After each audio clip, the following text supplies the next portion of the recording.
Habang inihahatid sa huling hantungan si Pope Francis nitong Sabado, nagdaos ng espesyal na misa ang mga simbahan sa iba't ibang panig ng bansa. Balikan natin ang mga pangyayari sa report ni JC Cosico.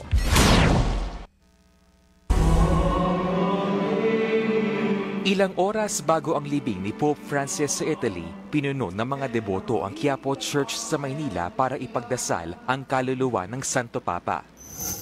Si Father Paul Gungon na naging tagahawak ng Biblia na magmisa ang Santo Papa noon sa Quirino Grandstand, inalala ang iniwang aral ni Pope Francis. I bring the humility, I bring yung tinuro niya during that time, yung compassion and mercy, and really to be with the people. Kasi si Pope Francis, he's really a Pope for the people. Sa Cubao Cathedral, maagang nagsidatingan ng ilang deboto para magtirik ng kandila para sa Santo Papa.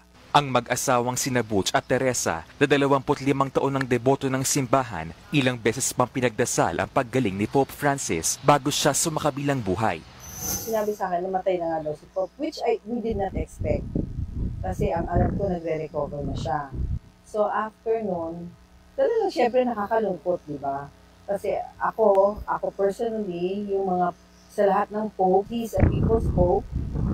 Ano siya, down to earth, naalis niya yung mga, which a real Pope should be.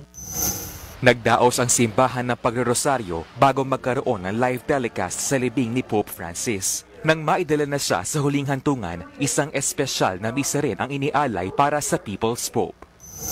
Sa Antipolo Cathedral na minsang pinadalhan ng Golden Rose ng Santo Papa, alas 11 pa lang ng umaga ay nagsimula na ang espesyal na misa. Dumayo pa mula sa malalayong lugar ang ilang dumalong deboto. Sa Tacloban City sa Leyte kung saan bumisita ang Santo Papa noong 2015, sama-samang nagdalabhati ang mga deboto sa buong Eastern Visayas. Hindi ininda ng daang-daang mananampalataya ang init, makiisa lang sa misa ng pasasalamat para kay Lolo Kiko. Sabay-sabay din nilang pinanood via live telecast ang kanyang libing. Nagbabalita mula sa Frontline, JC Cosico, News 5.